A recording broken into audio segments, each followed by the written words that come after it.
Ambe face recording studio गया।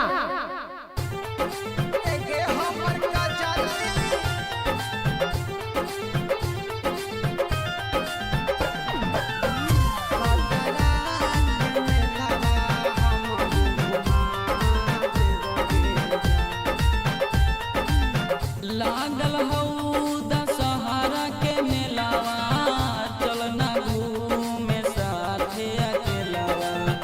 लागल हऊ दशहरा के मेलावा, चलना घूमे साथे अकेलावा। कि आगे हमर अंजलि, कि आगे हमर अंजलि, बदरा के मेलावा हमहू घुमा हमर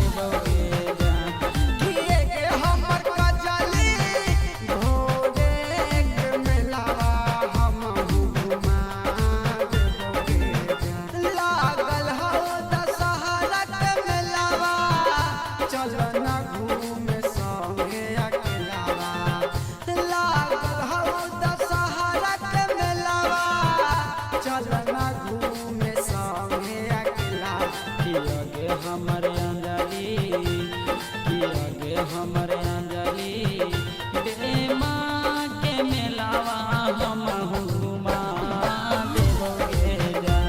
कि आगे हमर कजली, पाले के मेलावा हमहू घुमा देबोगे जा। आगे हमर कजली,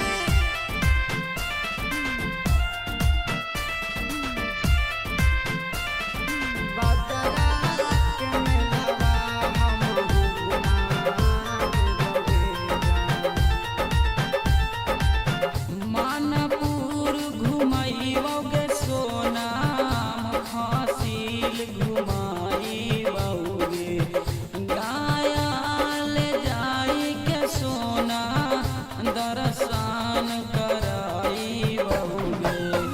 मानपुर घुमाइबोगे सोना, फासिल घुमाइबोगे, गाया ले जाके सोना, दर्शन कराइबोगे। कि आगे हमर अंजलि, कि आगे हमर अंजलि, बिहुरी के मेलावा हमहू घुमा देबोगे जा। कि आगे हमर कजली, चटवा चौनिया हमहू खिला देबोगे जा। आगे हमर कजली,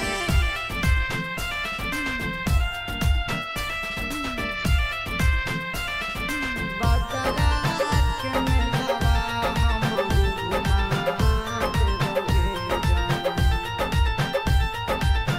तोरे साथे झुलुआ झुलावई, देखबै नाच खेलावागे, धान दे दीवाना साथे घूमिया तू मेलावागे। तोरे साथ झुलुआ झुलबै, देखबै नाच खेलावागे, बाबलू सूरजवा संगे घूमिया तू मेलावागे। कि आगे हमर अंजलि, कि आगे हमर अंजलि, सहेपुर के मेलावा हमहू घुमा देबोगे जा। कि आगे हमर कजली, बदरा के मेलावा हमहू घुमा देबोगे जा। अम्बे फेस रिकॉर्डिंग स्टूडियो गया।